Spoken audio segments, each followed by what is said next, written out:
అరకొరగా ఉన్న ఆరోగ్యంతో ఆశగా అడిగిన మా ఆయన కోసం ఎప్పుడు వండిన వంకలు పెట్టని వంకాయ కూర వండా అనమాట. సింపుల్‌గా చేశాను. మసాలా అస్సలు వేయలేదు.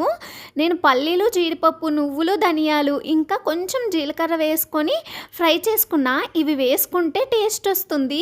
ఇవి కాకుండా మసాలాలు వేస్తే గ్యాస్ట్రిక్ వస్తుంది గుర్తుపెట్టుకోండి.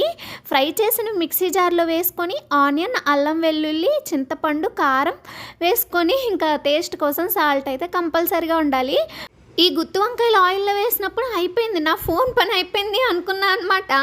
కానీ సేఫ్‌గానే ఉంది ఈ రోజుకి. ఎప్పుడు పోతుందో తెలీదు నేను చేసే పనులకి.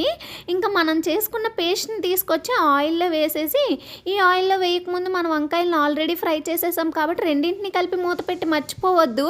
మధ్య మధ్యలో కలుపుతూ ఉండాలి.